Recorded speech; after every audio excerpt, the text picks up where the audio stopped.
ठीक है, आगे के पॉइंट्स पे बात करते हैं। हीट ऑफ द रिएक्शन में रिएक्शन बैलेंस होना जरूरी है, ये ध्यान रखिएगा। इस केस में ऐसा कोई सेंस नहीं निकलता, ये गलत है। आपको प्रॉपर ऐसे लिखना चाहिए H2 plus half O2 gives H2O, और यहाँ पे सेंस निकलता है। क्या सेंस निकलता है कि T इक्वल टू 0 पे कंटेनर में ये 1, ये हाफ मोल था, ये 0 था, और रिएक्शन जब कंप्लीट हुआ तो ये दोनों 0 0 है, ये 1 1। मतलब पहले सिस्टम में H2 1 मोल और O2 हाफ मोल था। फाइनली पूरा रिएक्शन हो गया और सिस्टम में सिर्फ वाटर है 1 मोल, और उस प्रोसेस में इतना एनर्जी रिलीज हो गया।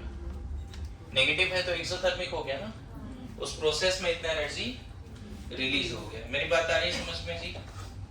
नाउ लिखो नेक्स्ट पॉइंट में हमने क्या क्या लिखा है अभी तक। ठीक है, टेस्ट लॉ रूल्स वगैरह लिख दिए हैं ना? ठीक है, तो हाँ 3 ही रूल काफी होगा, उससे ज्यादा जरूरत नहीं है। नेक्स्ट देखो factors affecting heat of the reaction. Factors affecting heat of the reaction. Factors affecting heat of the reaction.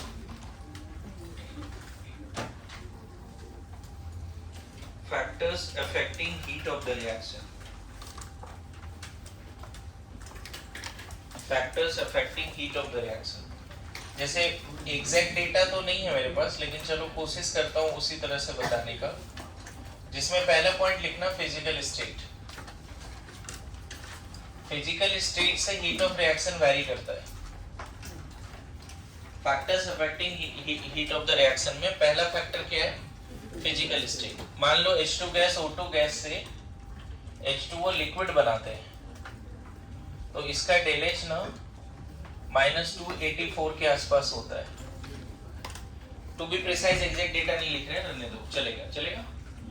Now यही H2 गैस O2 गैस से H2O वेपर बनाओगे तो एनर्जी जो रिलीज होता है 242 के आसपास होता है। अब देखो रिएक्टेंट तो दोनों जगह फिजिकल स्टेट सेम है, लेकिन प्रोडक्ट का फिजिकल स्टेट एक जगह पे लिक्विड है, एक जगह पे गैस है। तो हमेशा वाटर बनेगा और एक ही अमाउंट ऑफ एनर्जी रिलीज होगा ऐसा जरूरी नहीं है। वाटर अगर लिक्विड स्टेट में बन रहा है फ्रॉम द गैसियस रिएक्टेंट तो ज्यादा एनर्जी रिलीज हुआ। वाटर अगर गैसियस स्टेट में बन रहा है फ्रॉम द गैसियस रिएक्टेंट तो कम एनर्जी रिलीज हुआ है। कभी कभी physical state do matters. Clear है? ये डेटा देके हो सकता है तुमसे पूछ दे H2O लिक्विड से H2O गैस का डेटा बताओ, ऐसा क्वेश्चन पूछ सकता है। ये दोनों देके पूछ दे तो अब रूल्स लगा के तुरंत निकाल लो। दो थर्मोकेमिकल इक्वेशन है, हमें क्या चाहिए? इसको लिक्विड से गैस चाहिए ना, तो इसको रिवर्स करना पड़ेगा। बोलो, अगर आप फर्स्ट वाले को रिवर्स करके यहाँ लिख देते हो, रिवर्स करके, तो यहाँ क्या लिखोगे? H2O लिक्विड, यहाँ क्या? H2O gas plus half O2, बोलो गैस, और इसका डेलेज कितना लिख देंगे बच्चे? प्लस 284। रूल लगा दो। अब इन दोनों को ऐड करके देखो, इन दोनों को जैसे ऐड करोगे तो यहाँ से क्या क्या कैंसिल होगा? H2 H2 cancel, O2 O2 cancel, बचेगा क्या? H2O लिक्विड से, और इसका डेलेज जो होगा इन दोनों के समेशन के बराबर कितना आ जाएगा? 42 की। और ऐसे भी एंडोथर्मिक होना चाहिए। वेपराइजेशन एक्सोथर्मिक है, एंडोथर्मिक है? एंडोथर्मिक है ना, वेपराइजेशन एंडोथर्मिक है। मैं बताऊं, यहाँ पे H2 और O2 गैस से अगर लिक्विड बन रहा है तो ज्यादा एनर्जी रिलीज हुआ, लेकिन यहीं पे H2O2 से अगर गैस बन रहा है तो कम एनर्जी रिलीज हुआ, क्योंकि लिक्विड से गैस बनाने में भी तो एनर्जी लग गई, इसलिए कम एनर्जी रिलीज हुआ। So this is known as del H vaporisation. 1 mole liquid से 1 मोल गैस बनाना है, 1 मोल एनी लिक्विड सब्सटेंस से 1 मोल गैसियस सब्सटेंस बनाना है, ओपन सिस्टम है, कांस्टेंट टेम्परेचर प्रेशर पे, that is called heat of vaporization, enthalpy of vaporization. समझ में आ रहा है? लेकिन अभी मैं एंथैल्पी वेपराइजेशन नहीं सिखा रहा हूँ, अभी मैं ये सिखा रहा हूँ कि what are the factors on which the heat of reaction depends. तो पहला फैक्टर क्या देखा, हीट ऑफ रिएक्शन किस पर डिपेंड कर रहा है, physical state of reactant as well as product, दोनों लिख सकते हो। अगर रिएक्टेंट गैसियस स्टेट में है और कुछ प्रोडक्ट बन रहा है, और वही रिएक्टेंट सॉलिड स्टेट में और कुछ और प्रोडक्ट बन रहा है, सॉरी सेम ही प्रोडक्ट बन रहा है दोनों केस में, मेरे बात समझ रहे, यहाँ पे देखो दोनों केस में रिएक्टेंट सब गैसियस है, प्रोडक्ट अलग स्टेट में है, दिख रहा है ना, इसीलिए हीट ऑफ रिएक्शन चेंज हो रहा है। तो heat of the reaction depends on physical state of reactants as well as products, ये पूरा जज्बात के फॉर्म में भी लिख सकते हैं। Heat of the reaction depends on physical state of reactants as well as product, heat of the reaction depends on physical state of reactants as well as product. लिखा क्या,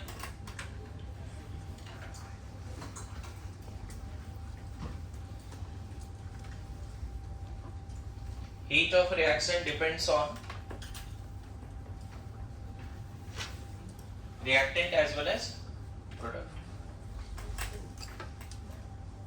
physical state of reactant as well as product। बोलो,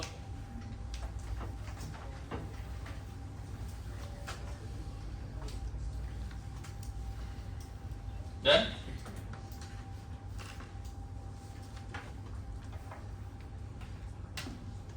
और एक नया question करा दिया, दो data दिया हुआ था, तो हीट ऑफ वेपराइजेशन निकाल लिया। मैं बताऊं thermochemistry is like this only, कुछ डेटा दिया उससे नया डेटा निकाल। तो अभी कोशिश करो आज के क्लास में, जो थर्मोकेमिस्ट्री कंप्लीट होगा लगभग में, तो आज के क्लास में ये कोशिश करो कि हम वो फॉर्मूलाज को समझें, डेफिनेशन को समझें। बेसिक डेफिनेशन से शुरू होता है हीट ऑफ रिएक्शन से, वही ध्यान में नहीं।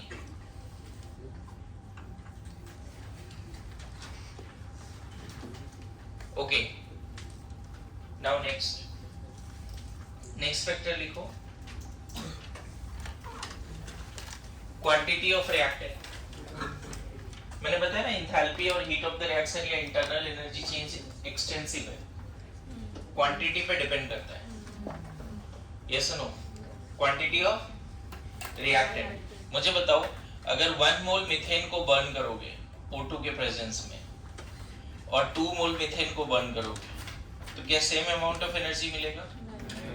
तो यहाँ जो हीट मिलेगा डेल एच वो नेगेटिव होगा, यहाँ भी नेगेटिव होगा, बट अगर यहाँ पे -300 है तो यहाँ -600।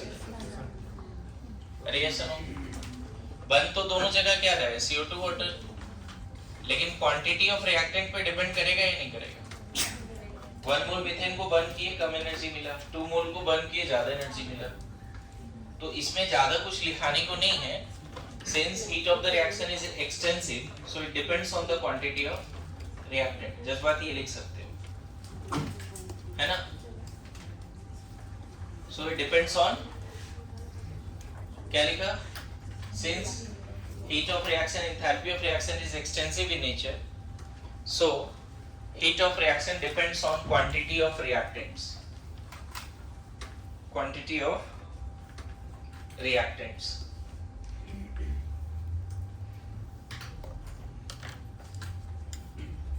है ना? Depends on quantity of reactant. जैसे मान लो क्वेश्चन दिया है C6H6 liquid, 7.5 O2 gas, 6 CO2 gas plus 3 H2O liquid, और इसका हीट चेंज दिया हुआ है एंथैल्पी -1300 किलो जूल। मान लो ऐसा दिया है डेटा। अगर तुम्हें हीट ऑफ रिएक्शन का सही कंसेप्ट होगा तो तुमसे ऐसा पूछो, कैलकुलेट हीट रिलीज्ड, है ना? Calculate heat released when 7.8 gram of benzene is burned.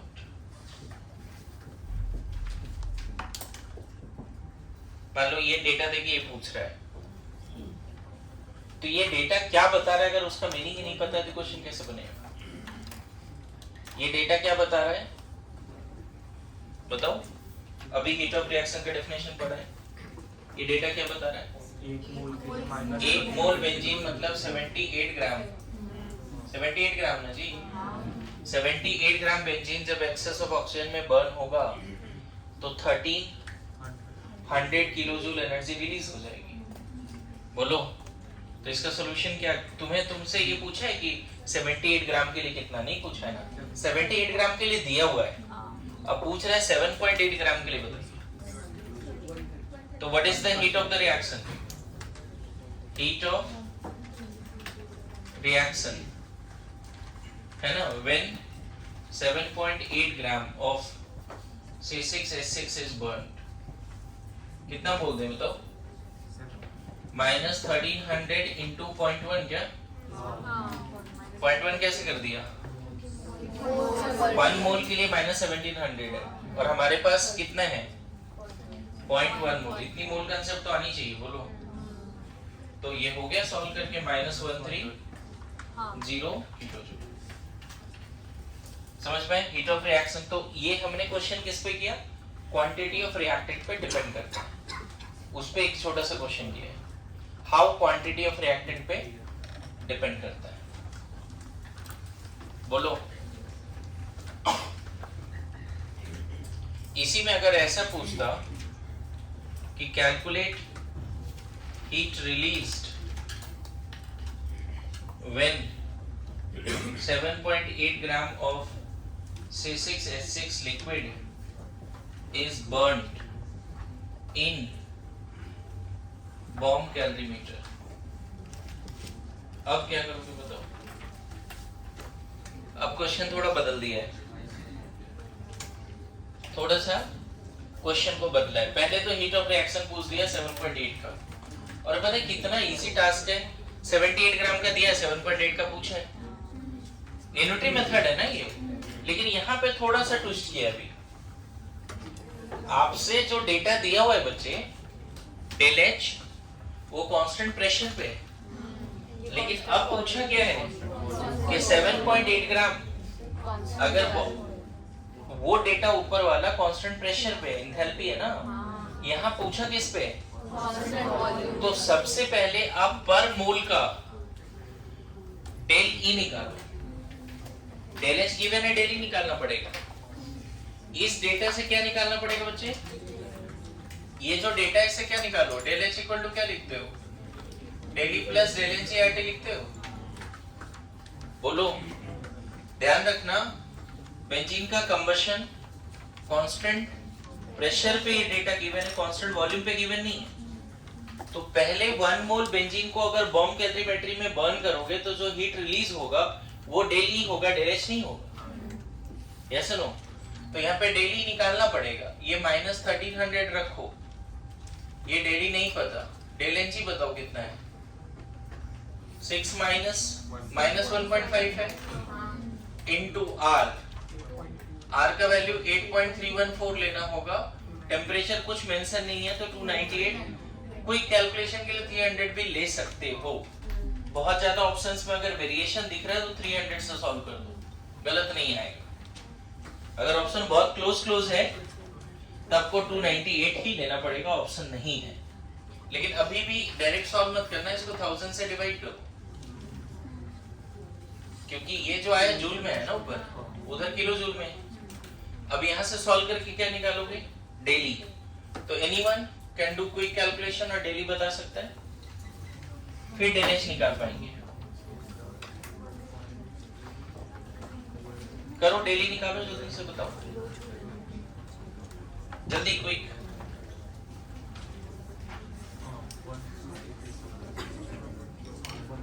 इधर वाला पार्ट सबने लिख लिया पूरा? क्वांटिटी ये वाला बात बताया था, 1 मोल मीथेन 2 मोल मीथेन में अलग अलग एनर्जी होंगी, लिख लिया?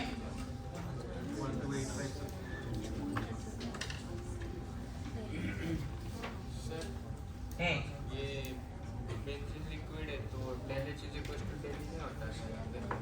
नहीं, पूरे रिएक्शन में सारे लिक्विड सॉलिड है क्या? तब पूरे रिएक्शन में देखना पड़ेगा सारे लिक्विड या सॉलिड होते सब के सब, तब करा सकते हो। कोई तो कर लो calculation please. Sir answer kilo joule में चाहिए। हाँ किलो जूल में लाओ ना, डेली किलो जूल में ही, उधर 1000 से डिवाइड उसी वजह से किया ना ताकि किलो जूल में आए। ये शायद इधर ऐड हो जाएगा ना, -1300 प्लस समथिंग है तो 1 ऐड नहीं हो रहा है, नेगेटिव है ना बच्चे। 1300 से कम आएगा, 1200 समथिंग आएगा, इसीलिए -1200 समथिंग आएगा। उधर डेल एन जी नेगेटिव है ना बच्चे, तो इधर आके प्लस हो जाएगा, तो -1300 प्लस समथिंग, ये पहले बताओ।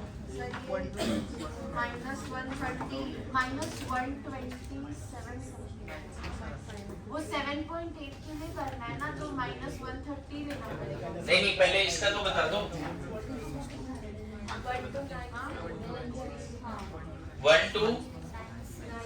1297.3, चलो मान लेते हैं ये सही है, ठीक है। अब देखो मैं बताऊं, ठीक है कैलकुलेशन कर लेंगे, जज्बात समझो क्वेश्चन का। 1 मोल बेंजीन को कांस्टेंट प्रेशर पे बर्न किया तो इतना एनर्जी रिलीज हुआ, और इसी 1 मोल बेंजीन को कांस्टेंट वॉल्यूम पे करोगे बॉम्ब कैलोरीमेट्री के अंदर तो थोड़ा कम एनर्जी रिलीज होगा। तो ये 78 ग्राम के लिए है ना, हमें क्या पूछा है क्वेश्चन में, तो इसका सॉल्यूशन क्या लिख पाओगे बताओ।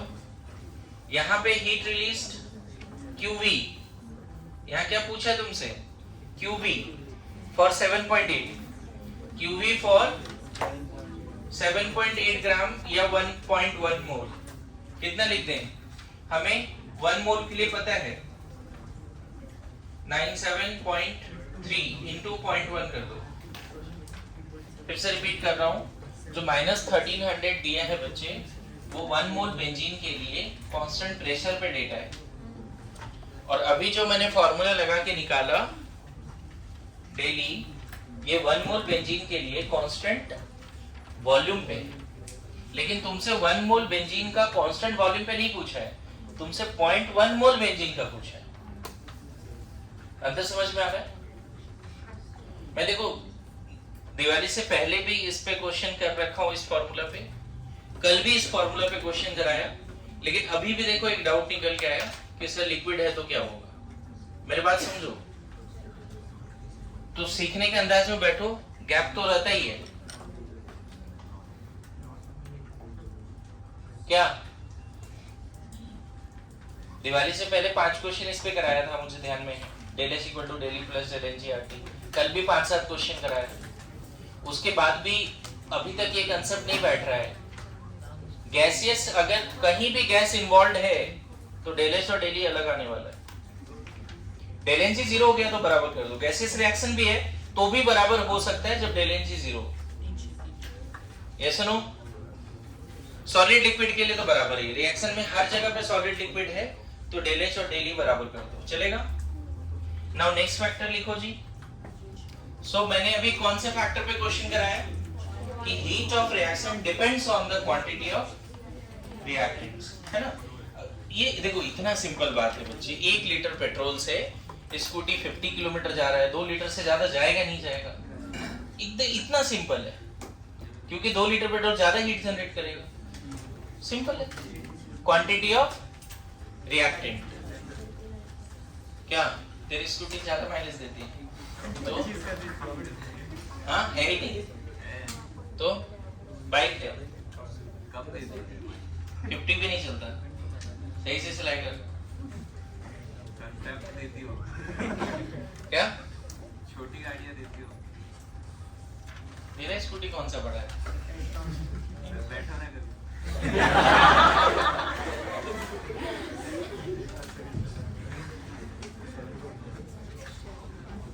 स्कूटी में जो फ्यूल फिल्टर होता है ना, वो रेगुलर 6 महीने साल भर में चेंज करने से माइलेज बढ़ती है, वो करा ले, फिर भी नहीं हो रहा। चल मिलते हैं तो बार माइलेज कैसे बढ़ाएंगे बताते हैं, ठीक। थर्ड लिखो, एलोट्रोपिक फॉर्म्स। एलोट्रोपिक फॉर्म्स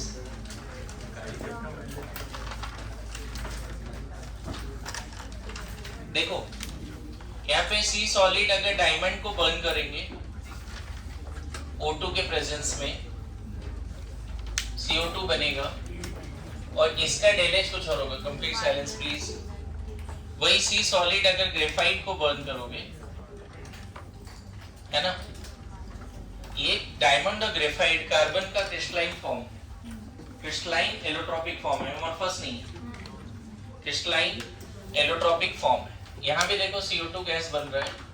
इसका डेटा किसी को ध्यान में है क्या? कितना डेटा है? एनीबॉडी? रिटन सिंबल डायमंड का -399 399 किलो जूल।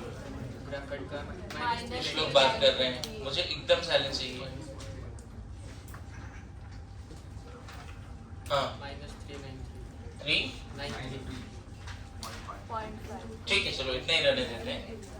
देखो डिफरेंट एलोट्रोपिक फॉर्म को अगर बर्न करते हैं तो सेम अमाउंट ऑफ एनर्जी नहीं मिलता है। ऑब्वियसली इसकी अपनी इंटरनल बॉन्डिंग पैटर्न अलग है, इसकी बॉन्डिंग पैटर्न अलग है।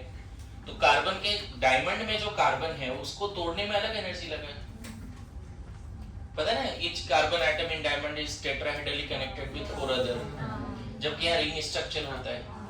आपको पता है ना, कभी भी कोई केमिकल रिएक्शन में शुरू में लिखा है कि रिएक्टेंट के बॉन्ड टूटते हैं, प्रोडक्ट के नए बॉन्ड बनते हैं। तो यहाँ डायमंड में सारे कार्बन कार्बन बॉन्ड तोड़ने में अलग एनर्जी लगा, यहाँ पे अलग एनर्जी लगा, बना तो सेम ही है। तो बॉन्ड डिसोसिएशन एनर्जी अलग अलग है डायमंड और ग्रेफाइट का, है ना, जबकि बॉन्ड फॉर्मेशन एनर्जी सेम है। तो एनर्जी तो डिफर करेगा ही ना करेगा। बोलो, कभी कभी आपसे ये भी पूछ लिया जाता है कि सी ग्रेफाइट से डायमंड अगर बनाना है, ग्रेफाइट से ऐसा दिया रहेगा 2 रिएक्शन, और डायमंड बनाना है तो कितना एनर्जी चाहिए, ये क्वेश्चन पूछ दिया इस डेटा को देखकर। पहले तो मैं ये सिखाया कि एलोट्रोपिक फॉर्म अगर बदलेगा तो हीट ऑफ रिएक्शन बदलेगा, यस नो। दूसरा, अब उसी पे चूंकि डेटा लिख दिया तो एक क्वेश्चन और करा रहा कि ग्रेफाइट से डायमंड बनाना है तो कितना energy. This is called heat of transition, enthalpy of transition. Enthalpy of transition का डेफिनेशन होता है when 1 mole of one crystalline form is converted to another crystalline form। 1 mole of one crystalline form, जैसे sulphur में monoclinic से rhombic, white phosphorus से red phosphorus, ऐसा 1 form to another form, लेकिन पर मोल 1 मोल ग्रेफाइट से 1 मोल डायमंड। बताओ क्या करना पड़ेगा इस केस में? इसको तो एज इट इज रखें, इसको रिवर्स करके ऐड करना पड़ेगा। तो इसको रिवर्स करोगे तो वैल्यू पॉजिटिव हो जाएगा, इससे ऐड करना पड़ेगा। सबको आ रहा है समझ में? आप कहते हैं रिएक्शन रिवर्स होता है तो साइन ऑफ एंथैल्पी चेंज होता है, कितना आ जाएगा? प्लस आ जाएगा ना, कितना? 6 किलो। मैं बताऊं, ग्रेफाइट से डायमंड कन्वर्जन एंडोथर्मिक है, ग्रेफाइट से डायमंड कन्वर्जन एंडोथर्मिक है। तो उल्टा बताओ, डायमंड से ग्रेफाइट क्या हो जाएगा? इसका मतलब इन दोनों डेटा से ये पता चलता है बच्चे, ग्रेफाइट ज्यादा स्टेबल फॉर्म है। डेलेस ट्रांजिशन इस केस में क्या आया? -6 किलो जूल। कोई बोले डायमंड ज्यादा स्टेबल है ग्रेफाइट, थर्मोडायनेमिक्स बोलता है कि ग्रेफाइट ज्यादा स्टेबल है, क्योंकि मोर स्टेबल, लेस स्टेबल से मोर स्टेबल बनाते हैं तभी एक्सोथर्मिक होता है। एक्सोथर्मिक का क्या क्राइटेरिया है? Reactant less stable, product more stable, ये एक्सोथर्मिक का क्राइटेरिया है। रिएक्शन हो लिखो, जल्दी लिखिए। एक और लास्ट फैक्टर है, उसको भी समझ लेते हैं। लास्ट फैक्टर लिखो, heat of reaction depends on the temperature, heat of reaction depends on the temperature, temperature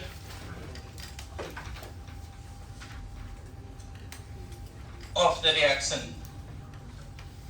temperature of the system बोल सकते हो, रिएक्शन की जगह पे सिस्टम बोल सकते हो। यहाँ पे किरचॉफ्स इक्वेशन है। देखो, अगर मान लो आप अमोनिया बना रहे हो,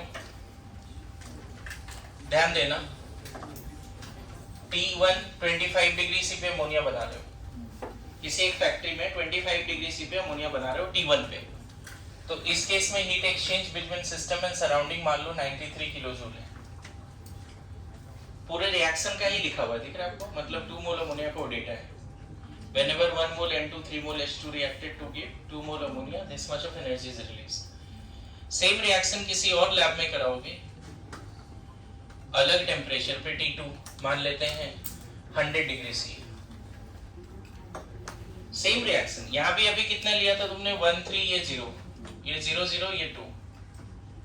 लैब 1 में क्या हुआ था समझ गए? लैब 1 में आपने अमोनिया बनाया 25 डिग्री सी पे।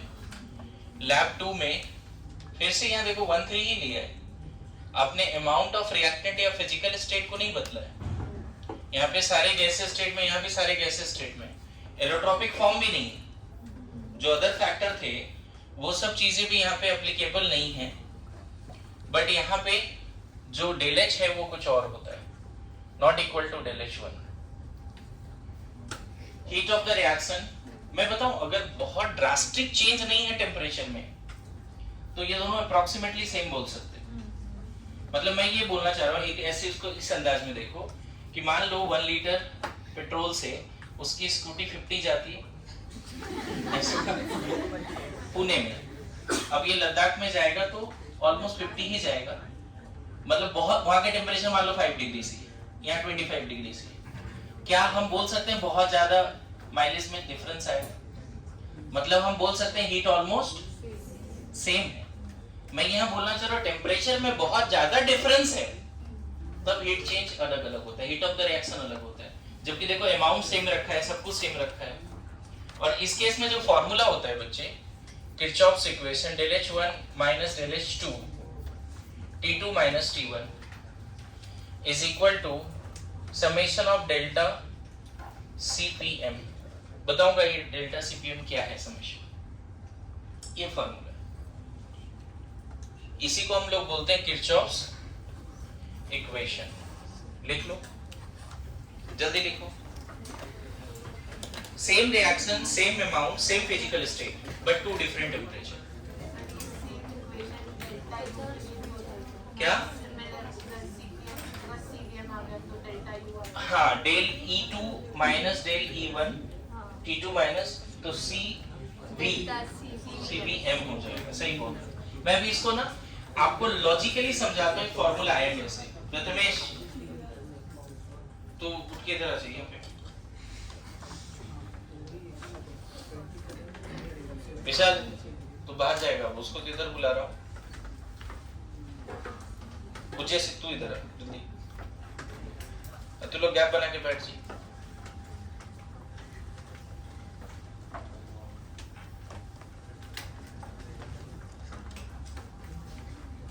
इसको ना भी ये फॉर्मूला है कैसे उसको समझा देता हूँ, ठीक है?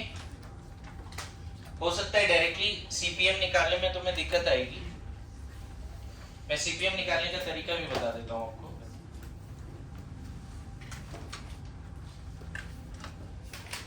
समेशन ऑफ डेल सीपीएम है, डेल सीपीएम भी सिर्फ लिख सकते हो, समेशन भी लिखने की जरूरत नहीं। बताता हूँ क्या है वो।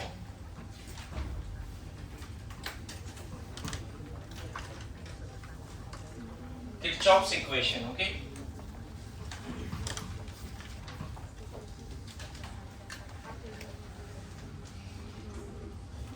देखिए,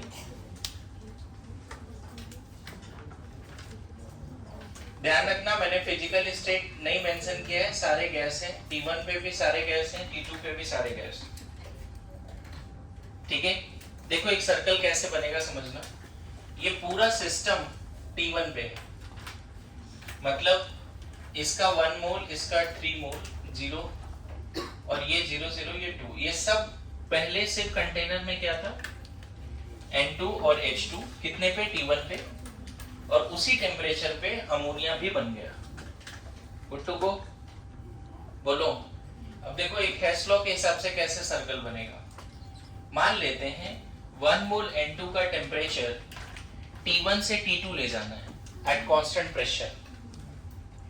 1 मोल N2 का टेम्परेचर T1 से T2 ले जाना है।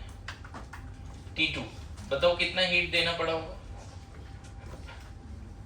1 मोल N2 का टेम्परेचर T1 से T2 ले जाना है एट कांस्टेंट प्रेशर। आपको पता है 1 डिग्री सी बढ़ाना है तो Cp देना पड़ेगा।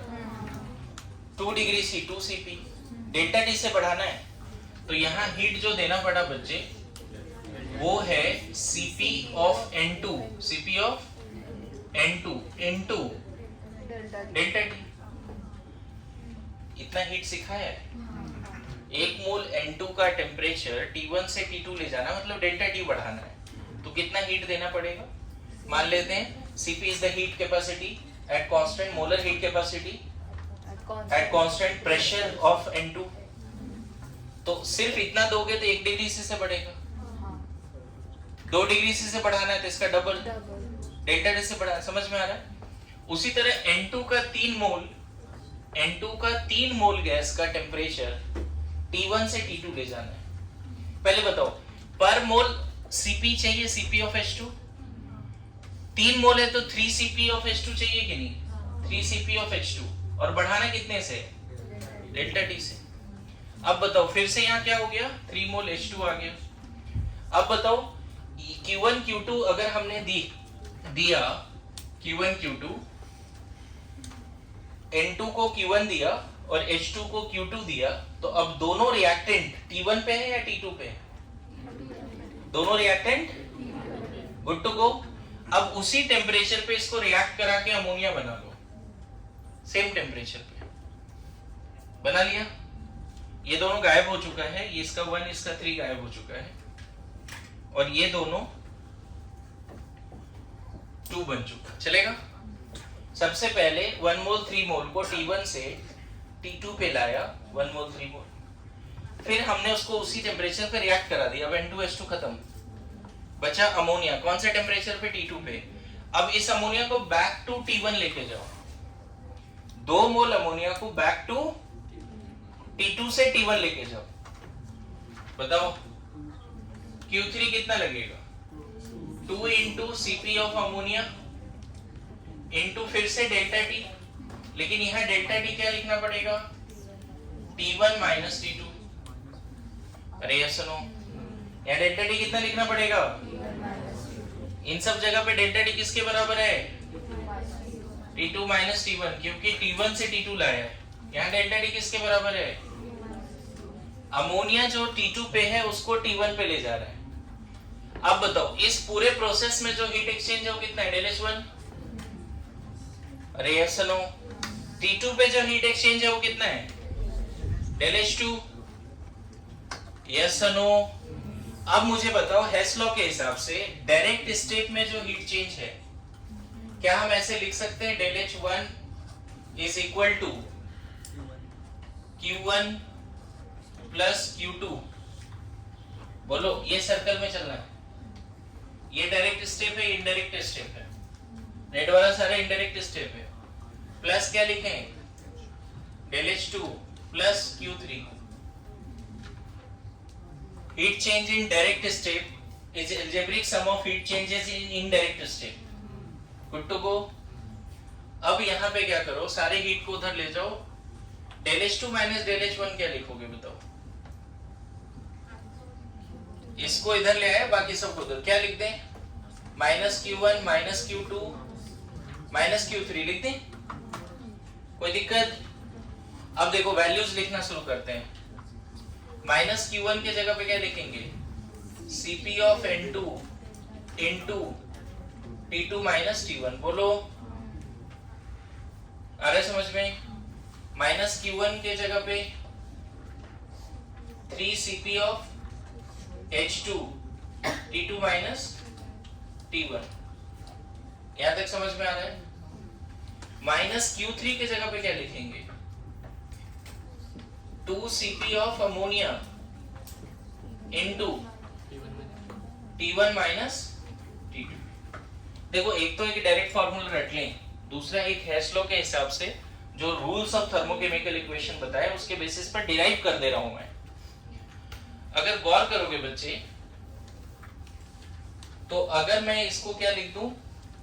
T2 माइनस T1, तो ये प्लस में पहले आ जाएगा। इसी को कितना लिख पाएंगे बताओ? Del H2 minus del H1। यहां पे अगर प्लस लिख दें, कॉमन क्या निकल के आएगा फिर?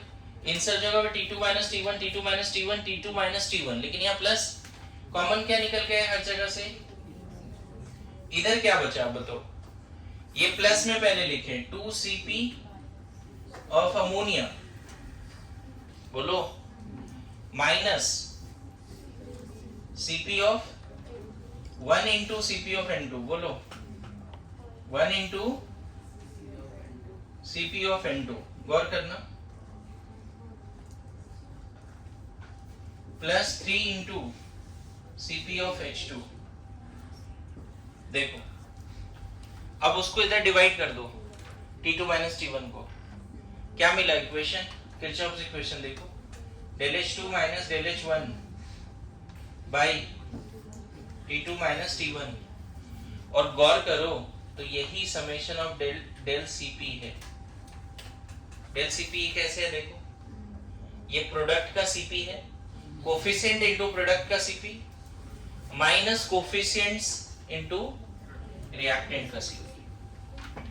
आया समझ में?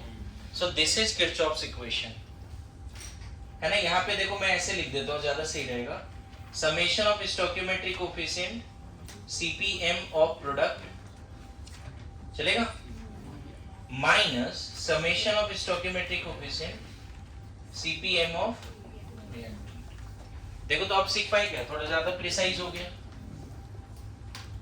बोलो। del H2 is the heat of reaction at T2 when ammonia is formed. Del H1 is the heat of reaction at T1 when ammonia is formed. T2 minus T1. So heat of reaction do depends on the temperature, and this is the final formula. अगर last year नहीं सीखा है तो अभी सीख Kirchhoff's equation, और इसके application पे 3-4 क्वेश्चन आज ही करने, है ना, मॉड्यूल में मिल जाएगा। ऑल्दो इस इक्वेशन पे ज्यादा क्वेश्चंस आज तक नीट में नहीं आए, ठीक है। क्या ये सर्कल समझ में आया क्या, मैंने क्या समझाया सर्कल, हाँ?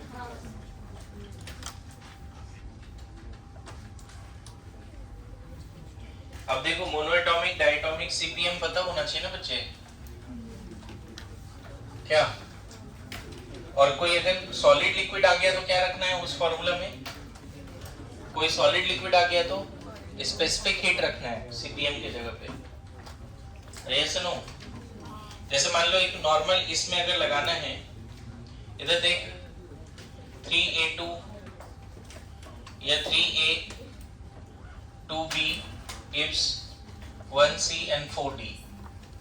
मान लो इसके लिए दो अलग अलग टेम्परेचर पे किरचॉफ्स इक्वेशन लगाना है, तो T2 पे heat of the reaction del H, T1 पे del H1, T2 minus T1 is equal to क्या लिखोगे बताओ, 1 into Cp of C plus 4 into Cp of D, ये हो गया प्रोडक्ट का, माइनस, अब फिर मैं रिपीट कर रहा हूं, यहाँ पे अगर कोई सॉलिड लिक्विड होगा तो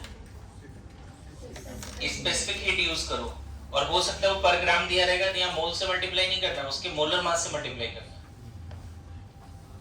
आया समझ में क्या बोल रहा हूँ? अगर यहाँ सॉलिड लिक्विड होगा तो यहाँ पे C का स्पेसिफिक हीट यूज करो, अगर स्पेसिफिक हीट पर ग्राम होता है, जबकि यहाँ 1 मोल C यूज हुआ है तो यहाँ मोलर मास से मल्टीप्लाई करनी पड़ेगी।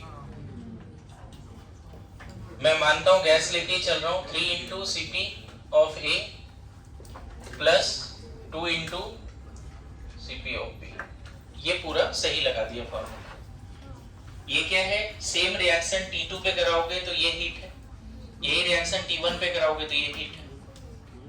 अब लग जाएगा फॉर्मूला, बोलो।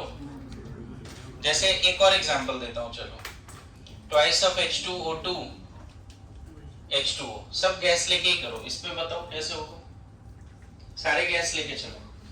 तो water 2 mole water formation at T2 del H2, 2 mole water formation at T1 del H1, T2 minus T1 is equal to क्या, 2 इंटू Cp ऑफ वाटर, बोलो, है ना, minus 1 into Cp of H2 into 2 into Cp of H2, है ना, plus 1 into Cp of O2। अब सीख गए? बोलो अभी फॉर्मूला लगा लोगे कभी भी? Yes or no? So these are the factors on which what depends? Heat of the reaction। पहला क्या था बताओ? पहला क्या फैक्टर था? Physical state.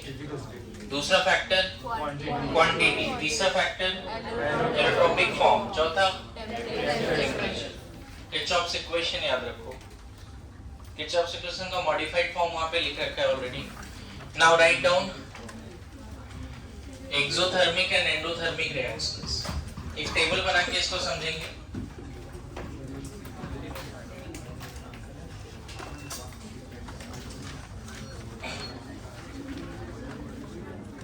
Silence.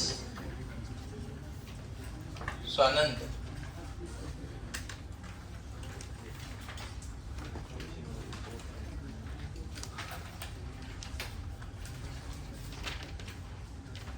Exothermic endothermic कुछ डिफरेंसेस लिख लो इसमें।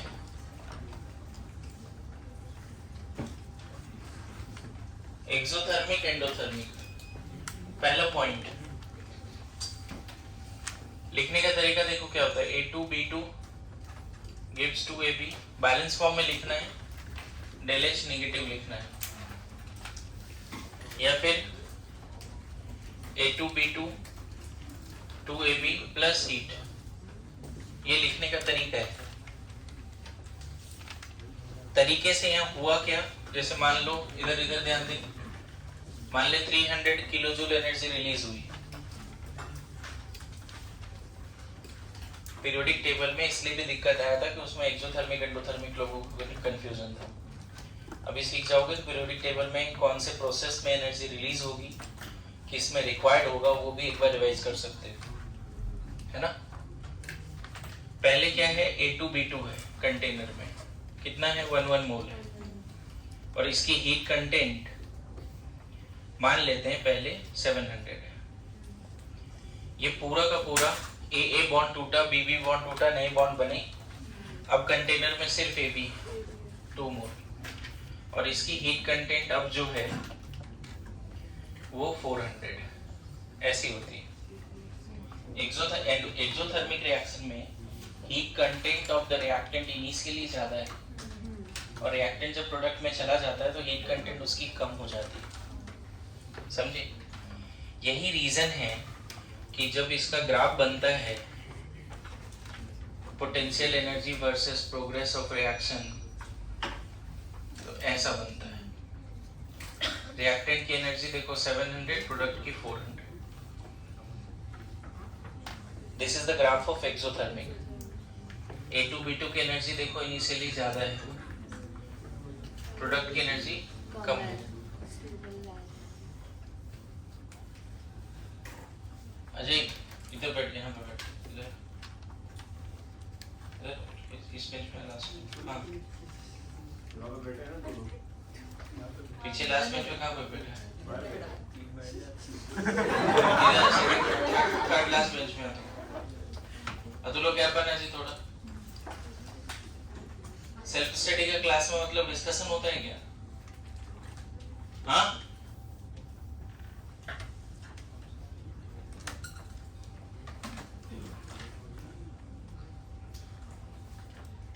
बहुत लोग हैं जिनको एक्सोथर्मिक एंडोथर्मिक में दिक्कत है, और मैं उनको समझा नहीं पा रहा हूँ। हाँ जी इधर समझ में आया? कोई भी रिएक्शन बिना टीएस इंटरमीडिएट का नहीं होता, काइनेटिक्स में पढ़ेंगे, है ना। डायरेक्टली रिएक्टेंट प्रोडक्ट में नहीं जाता, समझ रहे हैं। बीच का प्रोसेस भी लिखो। बीच में एक एक्टिवेटेड कॉम्प्लेक्स बनता है, ट्रांजिशन स्टेट जिसको बोलते हैं।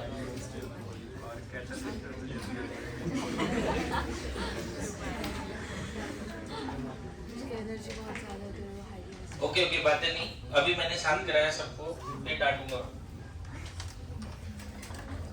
सीखिएगा, केमिकल काइनेटिक्स में सीख जाएगा। इधर क्या पॉइंट्स हैं?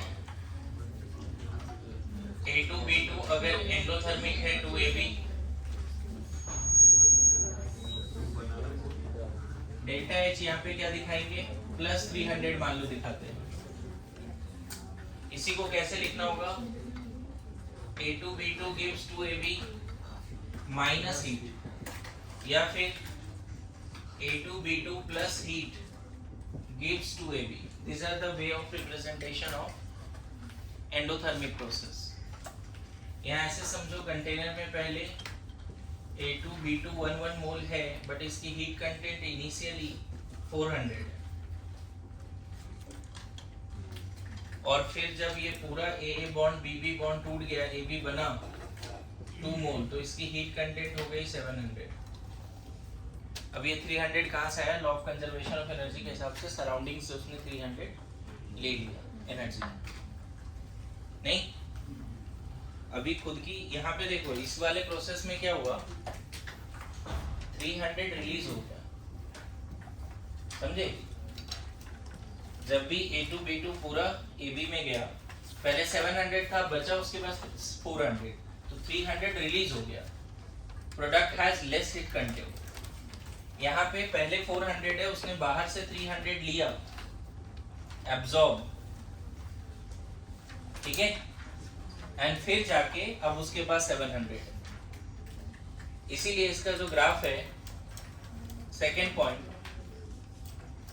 ऐसा ग्राफ है, देखो ऐसा, प्रोडक्ट की एनर्जी ज्यादा, रिएक्टेंट की कम, प्रोडक्ट की एनर्जी ज्यादा, रिएक्टेंट की कम। लिखेंगे जल्दी से, प्रोडक्ट की एनर्जी ज्यादा, रिएक्टेंट की एनर्जी कम।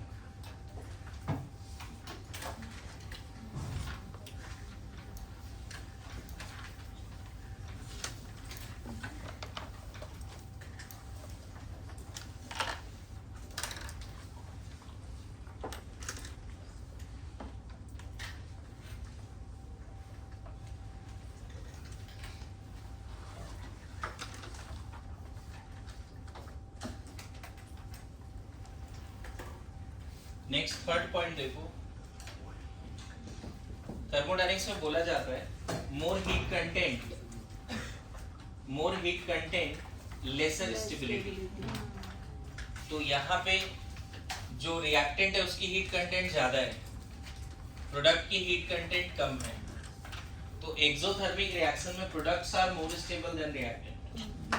देखो A2B2 की एनर्जी ज्यादा है, AB की एनर्जी कम है,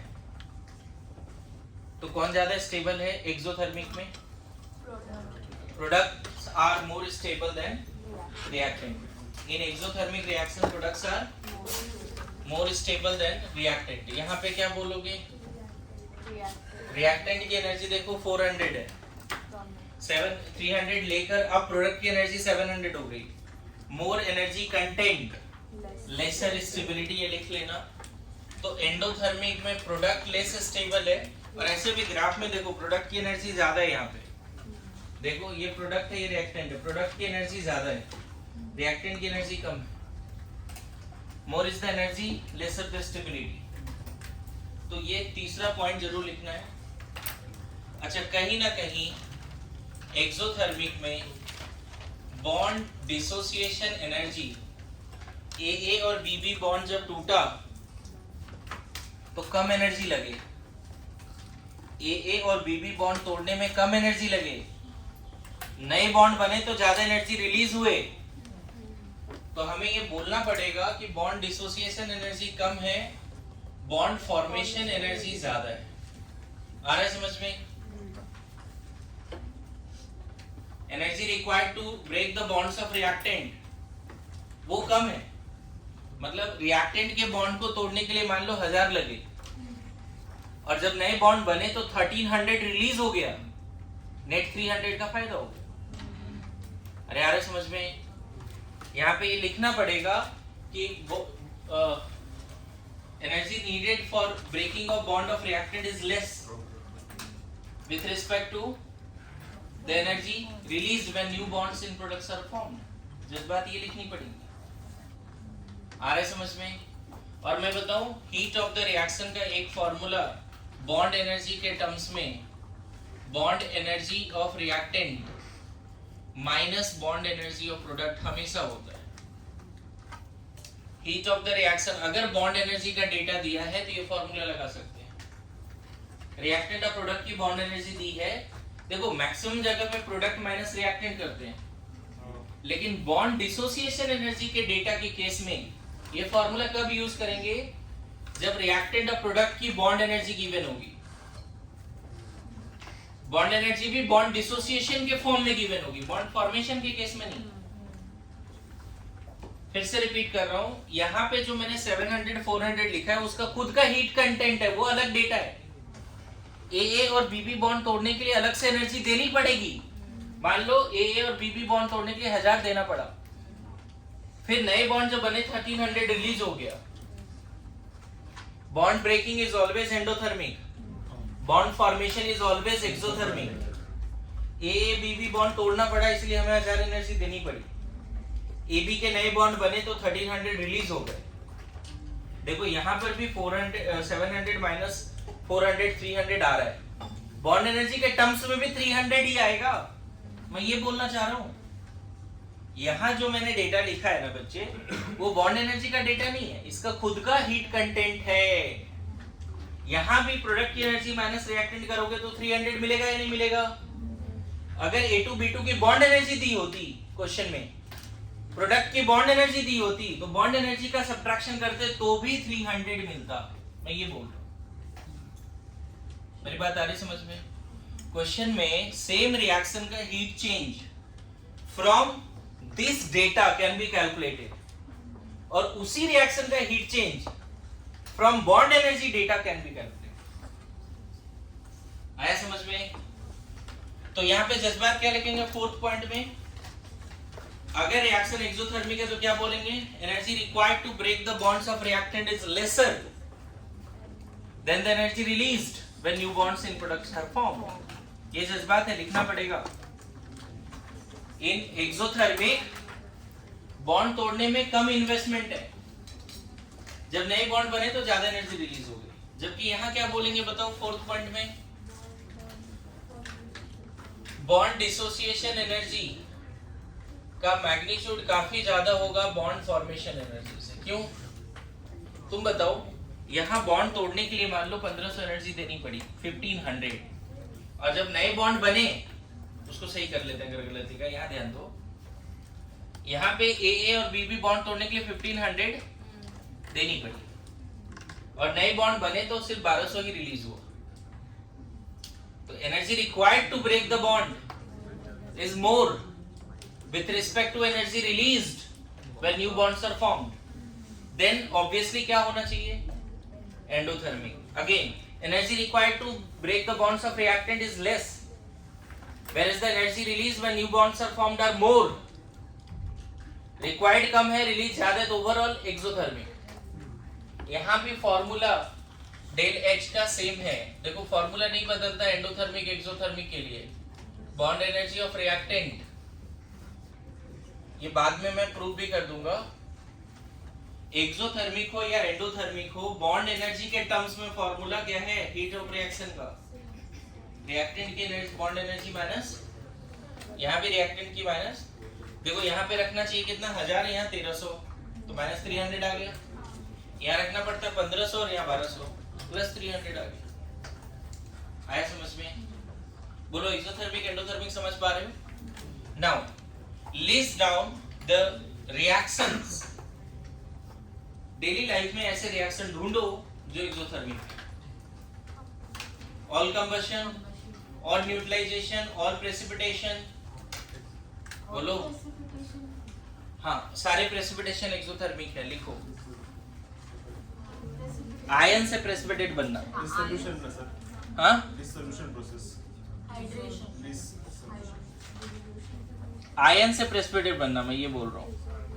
कोई एक प्रेसिपिटेट बनता है तो एंडोथर्मिक होता है। देख लेंगे, हो सकता है ऐसा, क्योंकि सारे फॉर्मेशन भी एक्सोथर्मिक है 4 को छोड़कर। तो अभी मैं लिखने वाला हूँ, पहले इतना लिखो।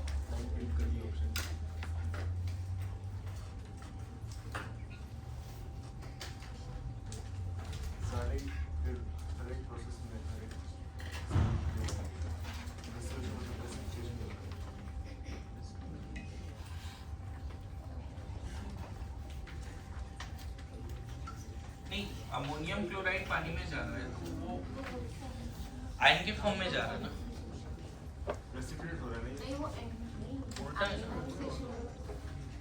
नहीं हीट ऑफ सॉल्यूशन है एक तरह से, वो हीट ऑफ सॉल्यूशन का बात कर रहा है।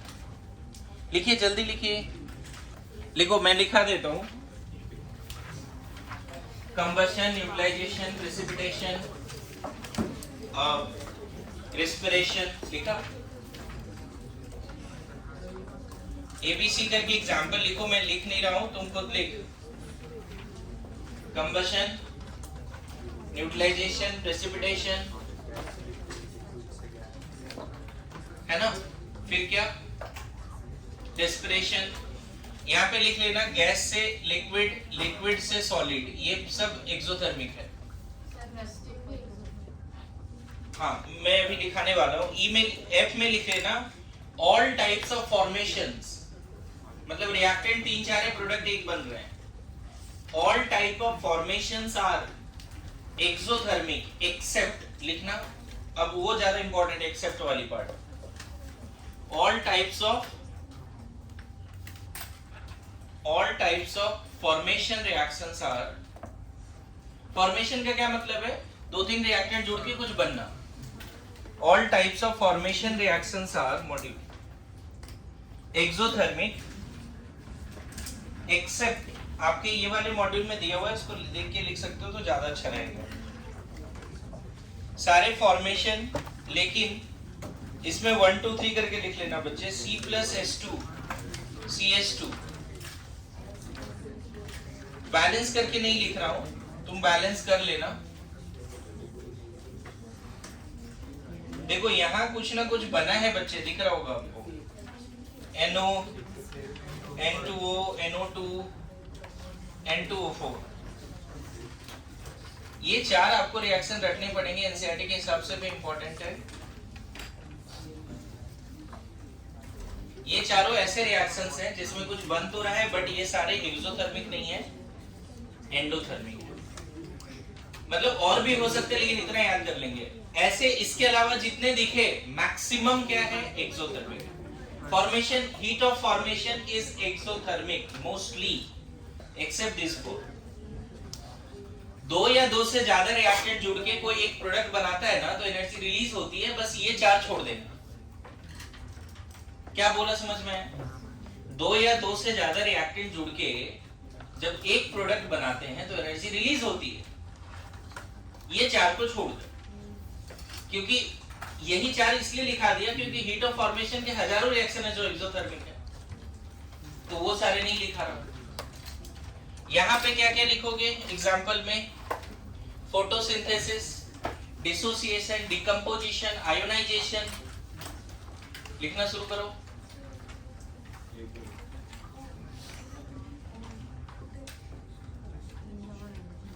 क्या क्या लिखा? Photosynthesis, dissociation, decomposition, ionization. अच्छा उल्टा ऐसे सॉलिड से लिक्विड, लिक्विड से गैस, है ना। ये सारे एंडोथर्मिक होते हैं। सॉलिड से, जल्दी जल्दी लिखिए।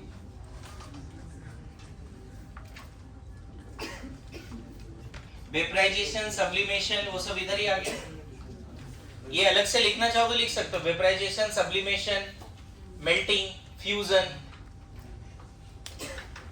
सॉलिड से liquid, heat of fusion.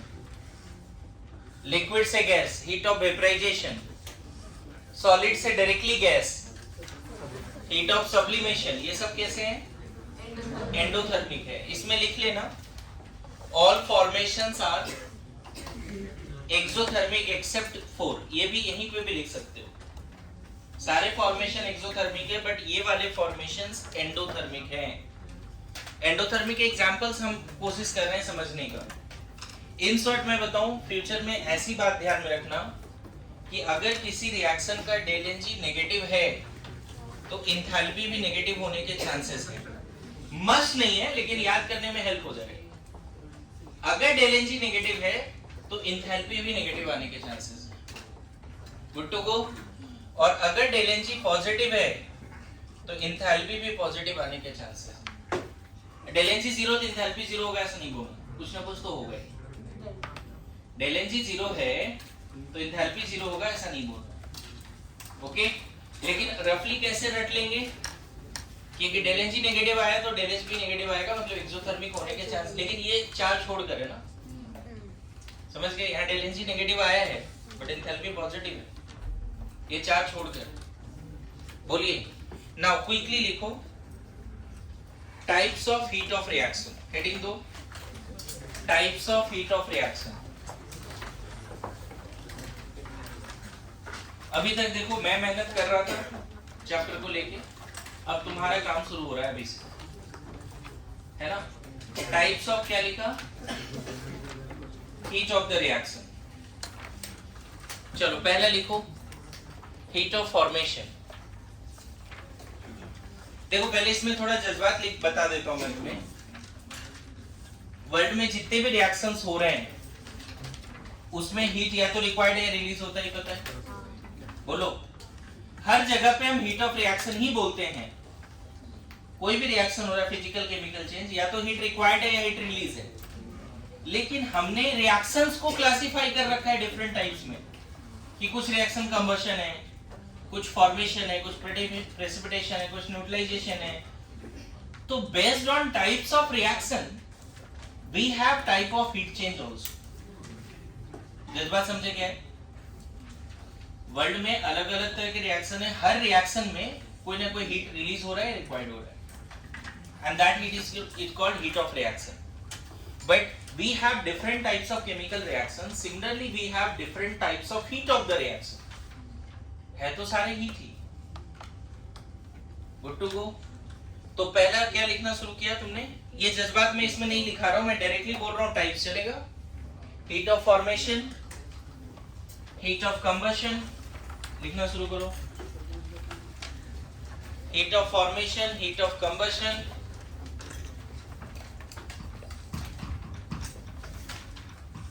Heat of combustion, heat of formation, heat of combustion लिखा। Heat of neutralisation,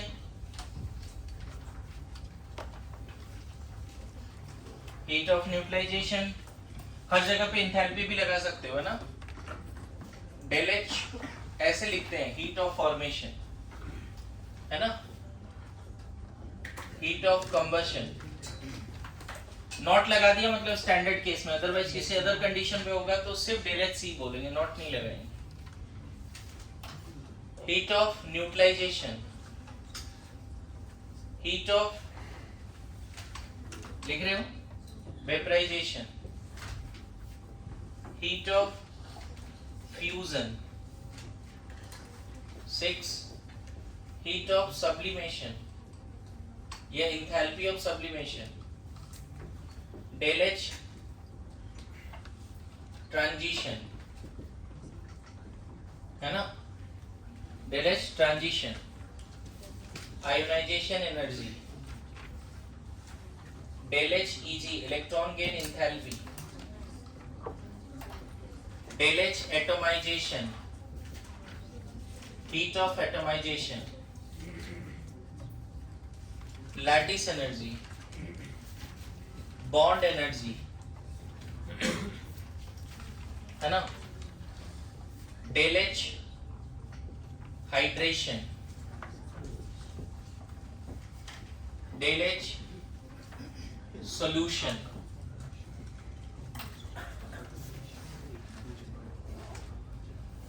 resonance energy, del H hydration, sorry hydrogenation, hydrogenation, del H hydrogenation.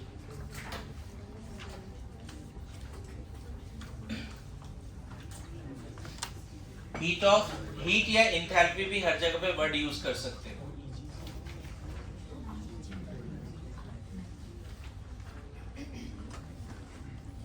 और कुछ याद आ रहा है ऐसा कोई एनर्जी अभी तक जो पढ़ा हो जो यहाँ पे नहीं है?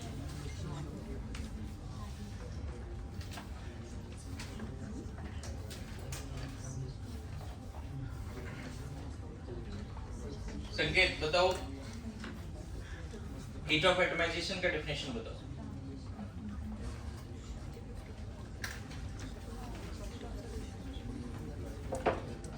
Heat of atomisation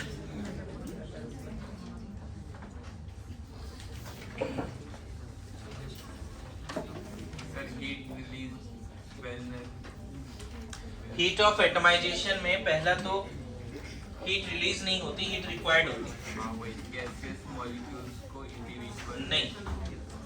one mole solid को, मेटालिक सॉलिड मान लेते हैं, उसको गैसियस एटम में चेंज करना है। वन मोल, जैसे मान लो कॉपर या आयरन मेटल है 1 मोल, उसको वेपर में चेंज करते हैं, न्यूट्रल आइसोलेट। तो हमेशा वहां पे large amount of energy is needed so that ionic crystal या metallic crystal converted to gaseous atom। mainly metallic crystal बोलो। अब देखो मैंने बोला ना, अभी मैंने 4-5 लेक्चर में थर्मोकेमिस्ट्री में जो भी मेहनत किया है वो मेहनत बेकार हो जाएगा अगर हम ये सारे डेफिनेशन लिख के नहीं लाते नेक्स्ट क्लास में। ये सारे डेफिनेशन लिखने हैं और इस पे 2-3 क्वेश्चंस करने हैं, 3-3 या 5-5 ऐसे क्वेश्चन कम से कम।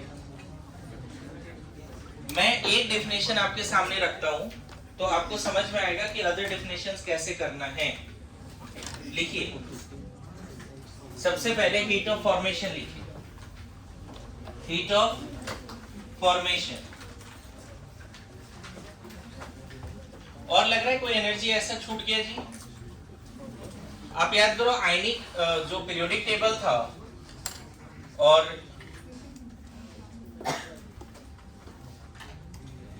एटॉमिक स्ट्रक्चर में भी आयनियस एनर्जी पढ़ा था हमने फोटो इलेक्ट्रिक इफेक्ट में। अरे ये सुनो, ये दोनों टर्म पीरियोडिक टेबल में आ रखा है ऑलरेडी, और वहां पे इसलिए दिक्कत आ रहा था कि इसका डेफिनेशन अच्छे से नहीं आता हमें, समझ रहे हो? तो मुझे लगता है कि अभी एक बार फिर पीरियोडिक पढ़ोगे ना थर्मोडायनेमिक्स के बाद, थर्मोकेमिस्ट्री के बाद, तो ज्यादा हेल्प हो जाएगा। लिखिए heat of formation. First heat of formation, लिखिए definition, it is the energy released, it is the energy released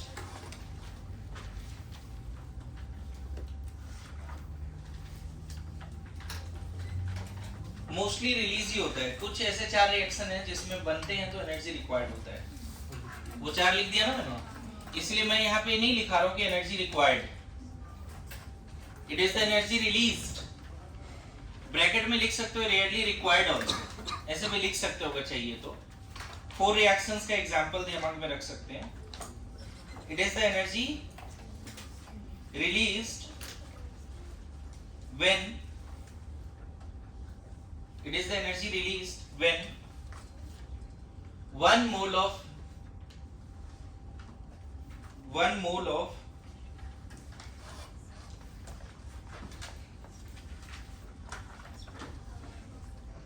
substance is formed, substance मतलब कोई कंपाउंड हो सकता है। It is the energy released, rarely required also, bracket close, when 1 mole of substance is formed, compound is formed। Compound का क्या state है doesn't matter, compound liquid में बना, गैस में बना, सॉलिड में बना, डजंट मैटर, चलेगा। 1 मोल कंपाउंड बनाना है बस। It is the energy released when 1 mole of compound is formed from its elements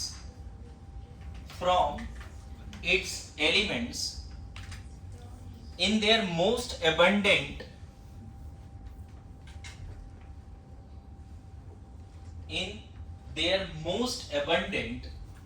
naturally occurring form, in their most abundant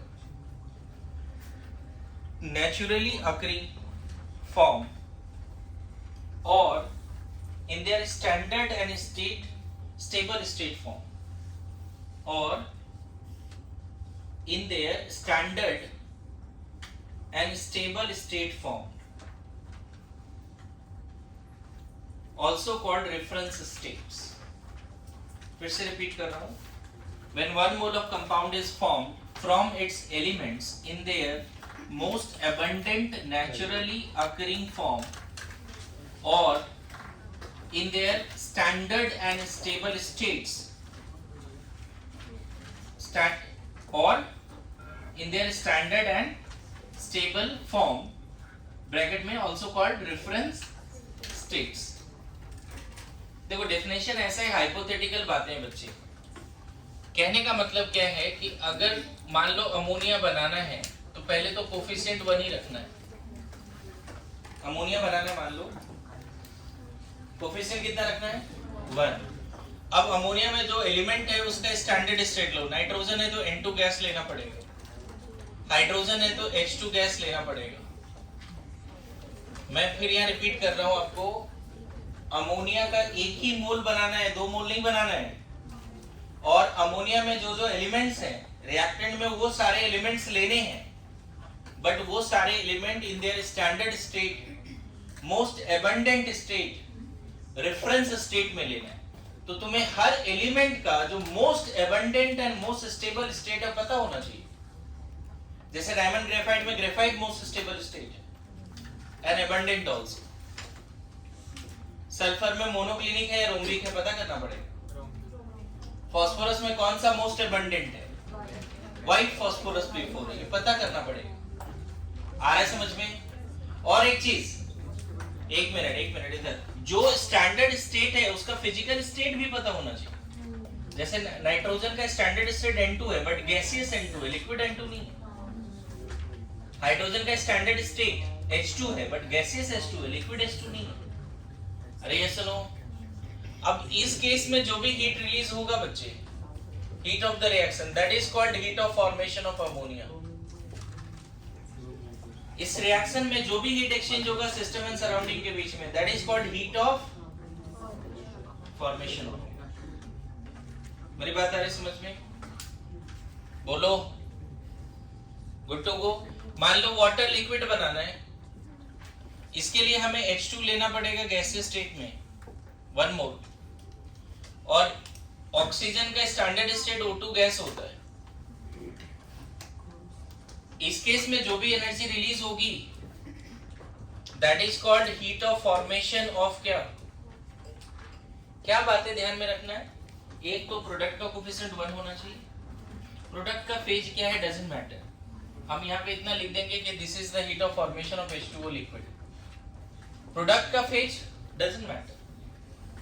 मेरी बात आ रही समझ में? अगर तुम यहाँ पे ऐसे लिखते कि 1 मोल वाटर गैसियस बनाना है तो भी H और O का स्टैंडर्ड स्टेट लो, समझना, H और O का। अब इस केस में जो हीट रिलीज होगा वो हीट ऑफ फॉर्मेशन तो कहलाएगा बट H2O गैस का कहलाएगा। बस इतना ध्यान रखना। हम ये नहीं बोल रहे कि वाटर को आपको हमेशा लिक्विड या सॉलिड बनाना है।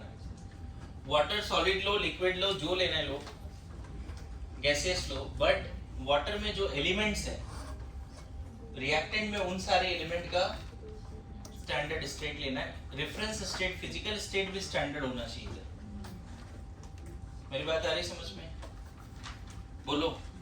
कभी कभी क्या होगा, इस तरह के 4-5 रिएक्शन दे देंगे और पूछा जाएगा आपसे कौन सा ऐसा रिएक्शन है जो हीट ऑफ फॉर्मेशन को बताता है। तो हीट ऑफ फॉर्मेशन रिएक्शन को आइडेंटिफाई करने के लिए आपको प्रोडक्ट का कोफिशिएंट 1 रखना है, रिएक्टेंट में कोई कंपाउंड नहीं देना है, एलिमेंट्स लेने हैं, उसके स्टैंडर्ड स्टेट। बोलो 3 एग्जांपल से थोड़ा बहुत समझ में आ रहा है? 1-2 एग्जांपल और देता हूं आपको ताकि हीट ऑफ फॉर्मेशन ढंग से कम समझ जाए।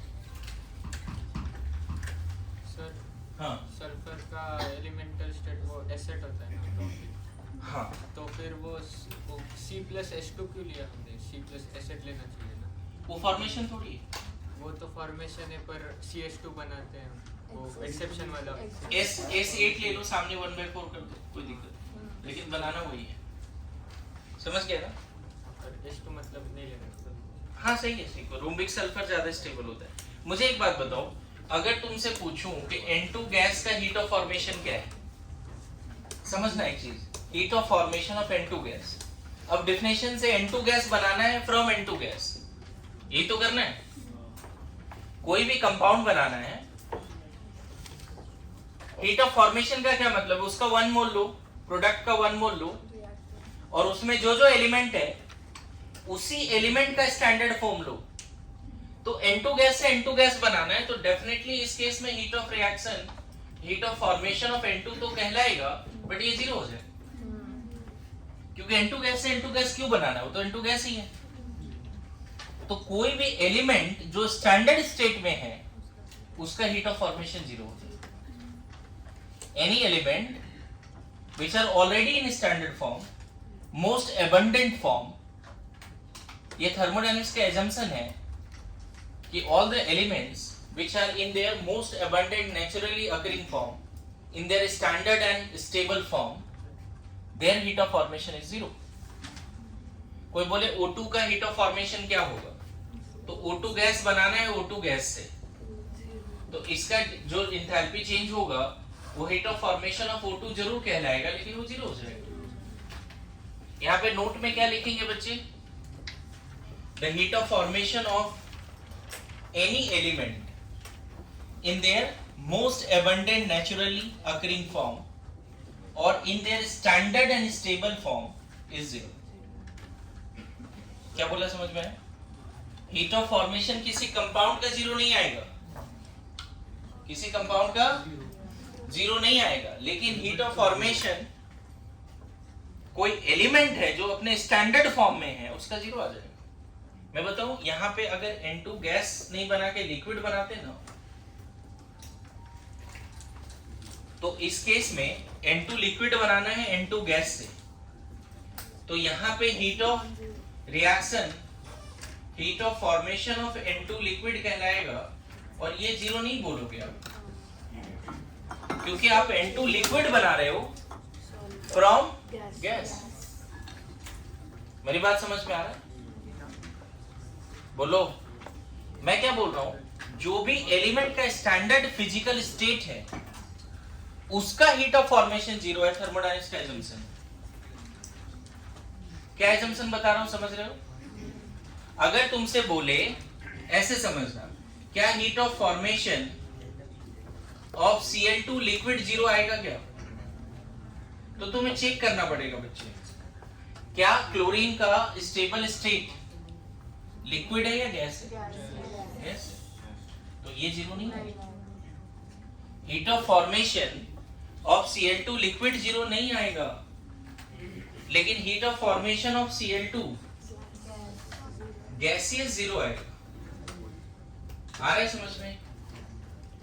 नोट में ये बात लिख सकते हैं, फिर से मैं रिपीट कर रहा हूं, heat of formation of any element in their most abundant naturally occurring state और in their standard and stable state is zero.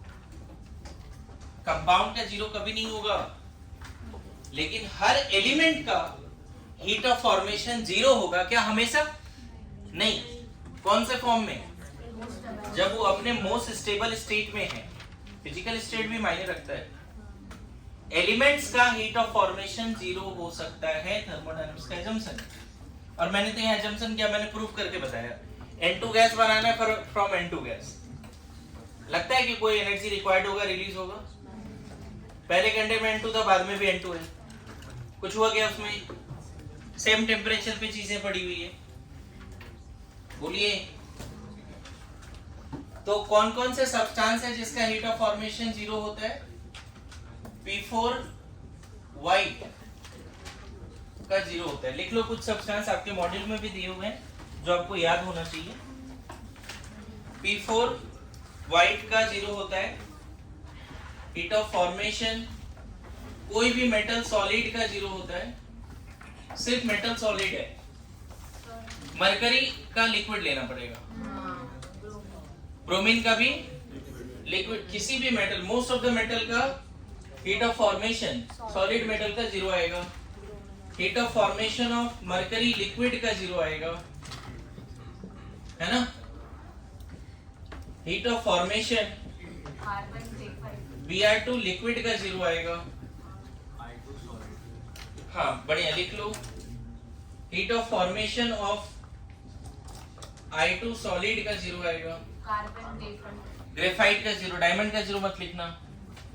Sir P4 H4 जो है वो तो अनस्टेबल होता है ना, रेड और मैंने इसीलिए वहां पे क्या लिखा है आपको, most abundant naturally occurring state और मोस्ट स्टेबल स्टेट, दो बातें हैं। मतलब मोस्ट एबंडेंट हो, स्टेबल ना हो तो भी चलेगा। मोस्ट एबंडेंट पहले वही लिखा है, मोस्ट एबंडेंट। और जनरली नेचर में ऐसा बहुत रेयरली होता है कि जो मोस्ट एबंडेंट है मोस्ट स्टेबल नहीं है। बिफोर एक एग्जांपल उसका जरूर है, बट जो मोस्ट एबंडेंट है नेचर में वो मोस्ट स्टेबल भी है। ये तीनों लिखा क्या इक्वेशन नहीं? अभी हीट ऑफ फॉर्मेशन समझ के जाना है, दो चार और एग्जांपल मैं दे सकता हूँ, दिक्कत नहीं है। कार्बन ग्रेफाइट लिख लेना, ग्रेफाइट सॉलिड 0 होता है। अगर कोई पूछे heat of formation of C diamond, तो इसका 0 नहीं बोलना बच्चे। थर्मोडायनेमिक्स का अजम्पशन है कि वो सारे सब्सटेंस जो एलिमेंटल फॉर्म में है, most stable most abundant form में है, उसका 0। Diamond is not most abundant and most stable, इसीलिए डायमंड का फॉर्मेशन, हीट ऑफ फॉर्मेशन 0 नहीं है। Good to go? बोलिए। Sulphur heat of formation S8 rhombic का 0 मान लो, मोनोक्लिनिक का 0 नहीं होगा।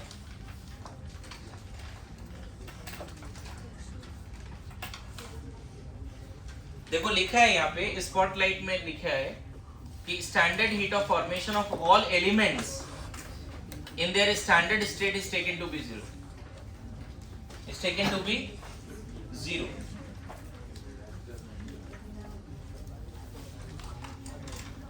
नाउ 2-3 रिएक्शन लिखता हूँ, क्लास एंड करता हूँ, ठीक है? 2-3 रिएक्शन में मुझे सिर्फ ये बता दो, C solid plus O2 gas, CO2 gas, क्या इस केस में जो हीट रिलीज होगा उसको heat of formation of CO2 बोल सकते हैं क्या? बोल सकते हैं। इस रिएक्शन में जो हीट रिलीज होगा क्या उसको heat of formation of CO2 बोल सकते हैं? CO2 का 1 मोल बनाना जरूर है, एलिमेंट से बनाना है। 2 एलिमेंट है, ऑक्सीजन कार्बन। कार्बन ऑक्सीजन का तो मैंने स्टैंडर्ड स्टेट ले लिया, कार्बन सॉलिड भी लिया, लेकिन मेंशन नहीं किया ना कौन सा। तो यहाँ पे अगर मेंशन होता ग्रेफाइट तब सही हो जाता, लेकिन यहीं पे अगर C सॉलिड डायमंड है plus O2 gas give CO2 gas, इस केस में हीट ऑफ रिएक्शन को heat of formation of CO2 तो नहीं बोलेंगे, बस इतना ध्यान रखो। क्या बोलेंगे वो देखेंगे कंबशन, लेकिन इस केस में 1 मोल CO2 जरूर बना है, बट हमारे डेफिनेशन के हिसाब से 1 मोल CO2 बना है, बट एलिमेंट्स के स्टैंडर्ड स्टेट में रखा है रिएक्टेंट में नहीं। प्रोडक्ट के 1 मोल बनने चाहिए, बट रिएक्टेंट का जो प्रोडक्ट में जो एलिमेंट्स है वो रिएक्टेंट में वही सारे एलिमेंट्स होने चाहिए इन देयर स्टैंडर्ड स्टेट। अब समझ में आया? जैसे मान ले अगर मैं बोलूं ये बनाना है इस केस में, तो हीट ऑफ फॉर्मेशन का रिएक्शन लिख पाओगे? अगर 1 मोल इथेनॉल बनाना है तो क्या क्या लिखना पड़ेगा? इधर हमें लिखना पड़ेगा C सॉलिड, लेकिन यहाँ क्या लिखना पड़ेगा? Graphite plus 3H2 gas plus यहाँ 2 लिख देना बच्चे, 2 ग्रेफाइट लेना, वहाँ 2 कार्बन या 2 लिखना पड़ेगा। मैं फिर बोल रहा हूँ रिएक्टेंट का कोफिशिएंट तुम कुछ भी रख सकते हो, प्रोडक्ट का कोफिशिएंट क्या रखना है? बैलेंस करने के लिए समय रिएक्टेंट का कोफिशिएंट चेंज करते रहो। O2 gas. अब बताओ ये रिएक्शन को देख के बताओ, क्या इसमें जो हीट रिलीज होगा या रिक्वायर्ड होगा, क्या उसको heat of formation of ethanol बोल सकते हैं? इथेनॉल का 1 मोल बना है, इथेनॉल में जो सारे एलिमेंट्स हैं उसी से बना है। इस केस में जो हीट रिलीज होगा उसको heat of formation of ethanol liquid बोल सकते हैं, इसमें कोई डाउट नहीं। अगर यहाँ डायमंड ले लेते तो ये बात नहीं बोल पाते। अब तो सीख जाओ यार प्लीज, कितना एफर्ट लगा रहा हूँ। हीट ऑफ फॉर्मेशन अब तो सीख जाओ। 1 मोल प्रोडक्ट बनाने उस प्रोडक्ट में जो जो एलिमेंट्स है वो सारे एलिमेंट्स रिएक्टेंट में होने चाहिए और वो सारे एलिमेंट्स स्टैंडर्ड स्टेट में होने चाहिए। प्रोडक्ट कोई भी स्टेट में हो, अगर प्रोडक्ट लिक्विड है तो यहाँ heat of formation of liquid कहलाएगा, अगर यहाँ गैस होता तो कहलाता है heat of formation of ethanol gas. आया समझ में? बोलो। जैसे चलो एक बार और अगर सीख गए तो एक लास्ट रिएक्शन H2SO4 का, मुझे एक काम करो, मान लो यहाँ पे लिखा है H2SO4 सॉलिड, मान लेते हैं ऐसा लिखा है, उल्टा काम करना है, ये -300 लिखा है, मुझे इसको इक्वेशन में कन्वर्ट करके दिखाओ, इस डेटा को इक्वेशन में कन्वर्ट करके दिखाओ। H2SO4 सॉलिड का फॉर्मेशन एनर्जी दिया हुआ है, मैं बोलता हूं आप इसको इक्वेशन में चेंज करके दिखाओ। अगर ये काम कर लिया तो थर्मोडायनामिक्स सीखने लगेगा, थर्मोकेमिस्ट्री। सबसे पहले जो डेटा दिया है उसमें फॉर्मेशन यहाँ लगा हुआ है, मतलब प्रोडक्ट में 1 मोल तो लिखना ही पड़ेगा। प्रोडक्ट में क्या लिखते हैं बच्चे? 1 मोल लिख दिया।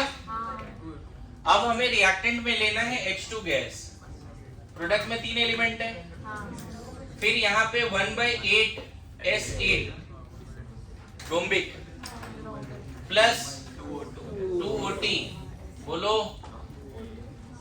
ये जो रिएक्शन है ना, इसी का हीट चेंज वो दिया हुआ है जो ऊपर मैंने डेटा लिखा है। आ रहा है समझ में?